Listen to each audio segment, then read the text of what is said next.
ചില ദിവസങ്ങൾ ഭയങ്കര മടിയായിരിക്കും. ഇന്നെന്തോ വളരെ പോസിറ്റീവായിട്ടുള്ളൊരു ഡേ ആയിരുന്നു. അതുകൊണ്ട് തന്നെ രാവിലെ ടാർഗറ്റ് വെച്ച SCRT ചാപ്റ്റേഴ്സൊക്കെ കംപ്ലീറ്റ് ചെയ്തപ്പോഴേക്ക് എനിക്ക് വിശക്കാൻ തുടങ്ങി. അപ്പോൾ വിശപ്പിൻ്റെ വിളി വന്നാൽ പിന്നെ പഠിക്കരുതെന്നല്ലേ. ചോറ് രാവിലെ വെച്ചിട്ടുണ്ടായിരുന്നു. പിന്നെ ഇന്ന് ഇത്തിരി മീൻ കിട്ടി. ആ മീൻ കുരുമുളകും ഇഞ്ചിയും വെളുത്തുള്ളിയും കറിവേപ്പിൻ്റെ ഇലയൊക്കെ ഇട്ട് നന്നായിട്ട് മസാല പുരട്ടി വെച്ചിരിക്കുകയാണ്. കടലിൽ കപ്പൽ മറിഞ്ഞതിൻ്റെ ശേഷം അങ്ങനെ മീൻ വാങ്ങിക്കാറില്ല. ഒരുപാട് നാൾക്ക് ശേഷമാണ് ഇന്ന് മീൻ കിട്ടിയത്. ചാളയാണ്. മീൻ വെന്ത് വരുമ്പോഴേക്ക് അവിയലിനുള്ള കഷ്ണങ്ങൾ അരിയാം.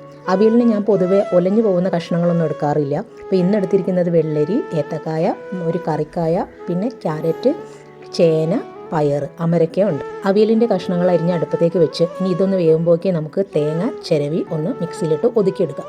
അങ്ങനെ അവിയലും റെഡിയായി. ഇനി ഊണ് കഴിക്കണം. ഇതിന് മുന്നേ അലക്കാനുള്ളത് സോപ്പിലിടാൻ പോയി കേട്ടോ. അപ്പോൾ ഇതാണ് ഇപ്പോഴത്തെ എൻ്റെ ഒരു ലഞ്ചിൻ്റെ സ്റ്റൈല്.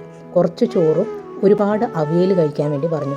മീൻ അങ്ങനെ പൊതുവെ ഉണ്ടാവാറില്ല, പക്ഷെ ഇന്ന് മീനുണ്ട്. പിന്നെ ഇതൊരു മത്തൻ്റെ കറിയും കടലയാണ്. അപ്പോൾ വീഡിയോ ഇഷ്ടമായെങ്കിൽ ലൈക്ക് ചെയ്യാൻ മറക്കരുത്. താങ്ക്